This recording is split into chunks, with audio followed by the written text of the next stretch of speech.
training for community members.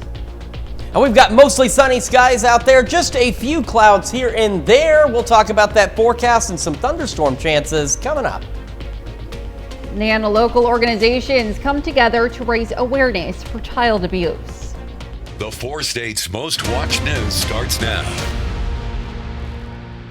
Firefighters in Independence, Kansas battled a house fire Saturday evening. This is KOAM News at noon. I'm Elise Noe. Crews responded to the fire at 11th and Hickory around 7 p.m. They found the back of the home in a detached garage engulfed in flames. Firefighters brought the blaze under control in an hour and left the scene around 9 p.m. No residents were hurt, but one firefighter was injured while battling the blaze. Also, the home was heavily damaged. 2 teens were injured in a rollover crash that sent the car flying more than 500 feet. It happened shortly before 10 Saturday morning on a Jaguar road south of Joplin. Authorities say a southbound vehicle left the road and overturned several times over a span of 536 feet. The 2 teens inside both suffered non-life-threatening injuries. Now let's check in with Chris Warner for a look at the forecast. Yeah, we've got ourselves a relatively decent day so far. Take a look. MoDOT camera 32nd and range line. Plentiful sunshine out there. I promise I'm not invisible, but sometimes there's a couple of buttons you have to click. You know, it's technology. But looking pretty good. Same from our camera on top of the Cornell Complex, downtown Joplin. We've got a few clouds out there. The winds have picked up, just as we said they were going to. Yesterday, started the day at 41, a little below average, and we were about 9 degrees off of average for our high yesterday, making it up to about 62. Right now, though, already doing better than that. 64 Joplin, 63 Pittsburgh. And as you head a little further west, check it out, already mid-upper 60s. So you are the locations that may make the low 70s today. The rest of us currently low to mid-60s, on track for highs in the upper 60s, right around 70. As we head through the evening, again, mostly clear skies will be the theme. And as we go later into the evening and overnight hours, we'll start to see clouds increase ahead of a mostly cloudy Tuesday. As we mentioned, we have some thunderstorm chances this week. We're going to take a look at that in detail with the full forecast, and that's coming up here in just a few more minutes. Elise? All right, thanks, Chris. Well, to be the first to see breaking news, weather, and sports, download the KOAM News app. It's available free of charge in the Apple App Store and the Google Play Store. Just search for the KOAM News app. The George Washington Carver National Monument is helping teach people about its namesake's struggle to get an education. The site hosted a program last weekend detailing the challenges Carver faced in his pursuit to learn following the Civil War. Attendees could hear about the influential teachers in Carver's life, as well as the various schools he attended and taught at. The program presenter says it's important to understand to know this part of his life story. Most people know him for is creating over 300 peanut products, but there's so much more to his story, and this is just a part of his story that really brings out who he was and kind of shows a more in-depth character. The next program scheduled at the George Washington Carver National Monument is called Art in the Park. It's going to be held this Saturday. It will showcase the artwork of Carver, and artists will also paint live throughout the day. Well, April is a Child Abuse Prevention Month, and the Children's Center of Southwest Missouri hosted a party in the park. The purpose of the party was to raise awareness and learn what the community can do to protect local children. It included resources from more than 10 area organizations.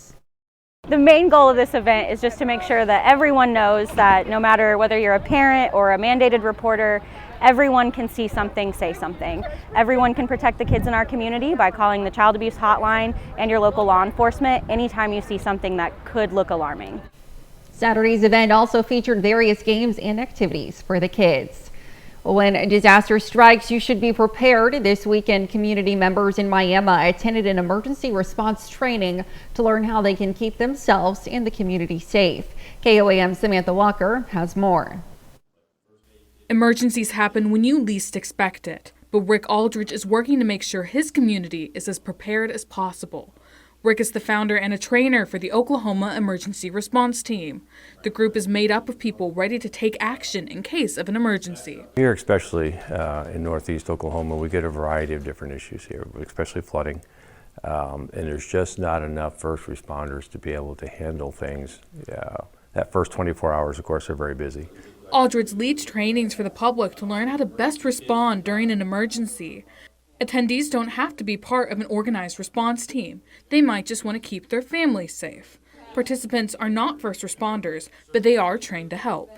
Any emergency situation, especially in rural areas like we have here, where you don't have the large amount of first responders that they do in some of your larger cities, your citizens have got to be involved, and plus it's a chance to give back to your community. Trainings help teach basic firefighting, first aid, and emergency communication protocols. Aldridge says that no matter your age, ability, or skill level, there's a role you can play in case of an emergency.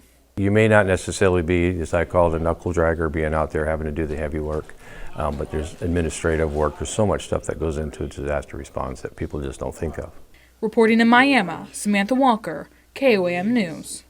The next public community emergency response training in Miami is planned for June.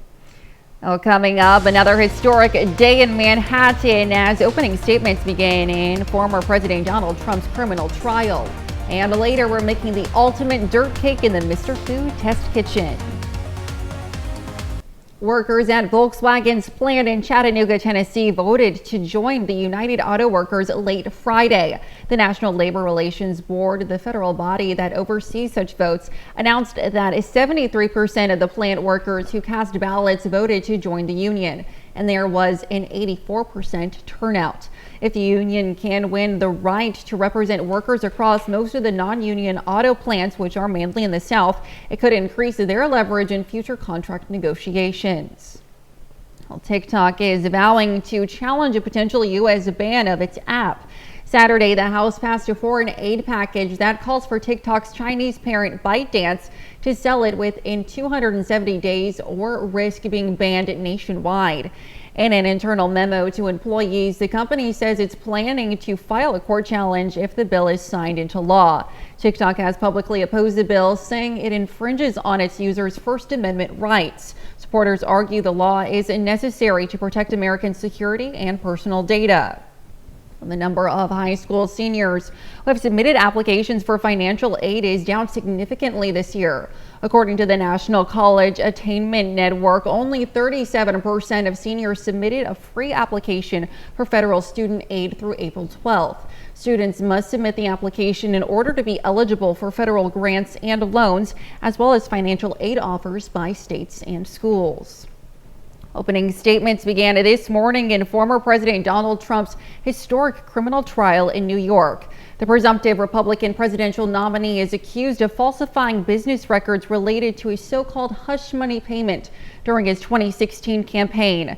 Trump denies any wrongdoing and claims the trial is politically motivated. Jared Hill reports from outside the courthouse in Manhattan.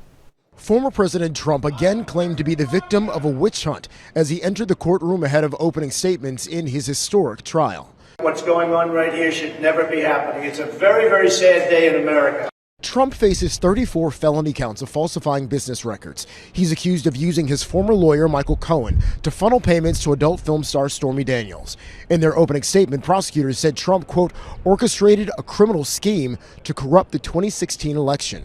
Trump denies any wrongdoing. This is their most important day besides jury selection. And CBS News legal analyst Ricky Kleeman says there's a reason. Studies have shown many jurors make up their minds during opening statements. If you hear a persuasive story and then you hear another persuasive story, you make a decision as to which one you believe. And if you get invested in that belief, it takes a lot to knock you off. Former National Enquirer publisher David Pecker is expected to be the prosecution's first witness and to testify about alleged catch-and-kill scheme to purchase and prevent the circulation of negative Trump stories. Because he has to be here for the trial, the presumptive Republican presidential nominee has largely been sidelined from the campaign trail. I'm here instead of being able to be in Pennsylvania and Georgia and lots of other places campaigning. The trial is expected to last several weeks. Jared Hill, CBS News, New York. Lawyers for the former president are fighting legal battles on two fronts today. In addition to this criminal trial, there was also a hearing related to the $175 million bond Mr. Trump put in his New York civil fraud case. Still to come on KOAM News at noon, Mr. Food. Today, we're digging up a tasty dessert that's just in time for Earth Day. Stick around and I'll show you. And we have got an unsettled weather pattern ahead of us despite today's beautiful conditions. We'll talk about all that in the full forecast when we come back. Welcome back to the KOAM News at Noon. So today's shaping up to be a pretty darn good day across the area. It's a bit breezy, but temperatures are warmer. We're going to continue to trend warmer, and we've got plentiful sunshine out there ahead of changes on the way. So that's the KDOT camera at 69 in Kansas Crossing showing ample sunshine. As we look at our camera 7th and range line, you see a few clouds out there, but not enough to obstruct that sunshine and not enough to keep us from warming up. 64 in Joplin right now. It's quite dry though. So even though there aren't any wind advisories or red flag warnings, still you want to be cautious out there because we have these winds south-southwest at 21, gusting to 28, and they're going to continue to do that across the area. KDOT camera south of Pittsburgh near East 520th Avenue, looking pretty good as well. 63 south-southwest breeze at 20, gusting upwards of 24 miles an hour, and again, still rather dry out there, but dry is not going to be a problem over the next several days. Temperatures around the region off to the west, you are in the mid to upper 60s rather, and you are the folks that are more likely to see some lower 70s in your highs. As you head further east, we're a little more cooler. We're in the low to mid 60s, and we're going to cap out upper 60s right around 70. And that's about most of us out there are going to reach that high today of about 70 degrees, but again, a little further west, going to be a pinch warmer. We're going to have those south winds still gusting upwards of 30, just a few clouds out there. Otherwise, not a bad day. Clouds are going to increase overnight tonight. We're going to be a bit milder, falling back into the low 50s, but we're still breezy. South winds continue to gust upwards of 30 miles an hour. And then tomorrow, mostly cloudy skies. A little warmer, low 70s. South breeze still gusting, now upwards of 35 miles an hour. And we could see some isolated evening storms. So tomorrow is kind of the kicking off point for thunderstorm chances over the next several days. But tomorrow's chances are relatively confined and relatively limited. So by late this evening, off in north central Kansas, showers, thunderstorms. Here come our clouds rolling in. And as we go overnight and into early tomorrow morning, a couple of showers could skirt our northern counties. And then by the afternoon and evening, a few isolated to widely scattered showers and thunderstorms will be possible. A severe threat is not anything we're really concerned with this activity. As we head into our Wednesday, overnight Tuesday into Wednesday, we're partly to mostly cloudy. We're still about average out there, looking pretty good. Then by Wednesday evening, we'll see additional scattered showers and storms initially. And as we go overnight, Wednesday into Thursday, we'll start to see a few more scattered showers and thunderstorms across the area. And that will be the trend for us through our Tuesday. Now, there is a severe threat on Thursday. My apologies, Thursday. That severe threat is confined out to our west for Thursday, but as we roll into Friday, as you can see, scattered showers and storms continue. But despite this cloud cover, despite these scattered storms, we've got strong southerly winds. We have a good flow bringing in warm, moist air, and that's going to present us with the chance for strong, potentially severe thunderstorms across most of the area by Friday afternoon and evening out there. And you can see temperatures not hindered by the showers and storms out there. By Friday afternoon and evening, scattered showers and storms, this is where our window for some strong, potentially severe thunderstorms will be. We'll start to clear out overnight, and we'll start Saturday partly to mostly cloudy but dry. But by Saturday afternoon and evening and into Sunday, we'll have additional shower and thunderstorm chances. And Saturday, another severe threat. Now, it cuts off right in our western counties into southwest Missouri, so long into the west of I-49. But we still have another threat for potential strong to severe storms as we head into Saturday afternoon and evening as well. So a couple of days that we'll have to keep an eye on for that potential for severe weather. So again, the isolated storms tomorrow into the 70s, Wednesday, Thursday, and Friday. A little warmer Friday as well. But take a look at those temperatures as we head into the weekend, as they go into the upper 70s and low 80s out there, and we'll hold on to that. But also take a look at all those rain chances. We have scattered shower and thunderstorm chances tomorrow night through next Wednesday. So we're going to get some much needed rain. Unfortunately, we do have that attendant threat for some strong, potentially severe storms Friday and Saturday. It is severe weather season, yes. But otherwise much needed rain and much warmer temperatures on the way. Absolutely. Thanks, Chris. Well, stick around. We're making the ultimate dirt cake in the Mr. Food Test kitchen. We'll be right back. What better way to celebrate Earth Day than by serving up this delicious treat? Howard shows us the recipe for the ultimate dirt cake in the Mr. Food Test Kitchen. Where'd you say it was? Bismarck. Bismarck. Earlier this week, all of us from the test kitchen got together to see if we could come up with a recipe that would be fitting for Earth Day, which just happens to be today. We came up with all sorts of ideas, everything from chocolate almond bark, which resembles the bark of a tree, to classic dirt cups that most of us made as kids. Well, after tossing around what seemed like endless possibilities, we came up with a chocolatey peanut buttery cake that is Earth Day special. For the bottom layer, all we do is mix together some crushed chocolate sandwich cookies with a bit of butter and pat it firmly into a springform pan. After the crust firms up in the fridge, on goes a rich peanut butter mousse filling, which is simply a mixture of peanut butter, cream cheese, sugar, and some whipped topping. Then we spoon on a layer of chocolate pudding and finish it off with some more crushed cookie crumbs. All that's left to do is pop it back in the fridge to firm up, and it's ready to serve. So to honor our precious planet, go online and get the recipe for the ultimate dirt cake, so you can celebrate Earth Day or any day. I'm Howard with Kelly in the Mr. Food Test Kitchen, where today we found a feel-good way for you to say, ooh, it's so good. You eat. You can find this recipe along with a lot more good food from the Mr. Food Test Kitchen online. Just go to our website at KOAMnewsnow.com. Now here's a look at the 4-state market prices. All right, today looking great. Gusty south winds, sunny skies, and around 70. We'll have isolated evening thunderstorms tomorrow, scattered evening thunderstorms Wednesday. Thunderstorm chances continue all the way through next Wednesday. We're keeping an eye on that chance for some strong, potentially severe storms this Friday and Saturday. So we'll keep a close eye on that. Absolutely. Well, we'll at least have to enjoy today with that beautiful weather. Oh, yeah, absolutely. And Dowdy uppers this evening. Well, lots coming up at 5. For starters, April is Donate Life Month, shedding light on the importance of organ donation. We're going to learn about a new piece of technology that's helping make donor organs more viable for patients who need liver transplants.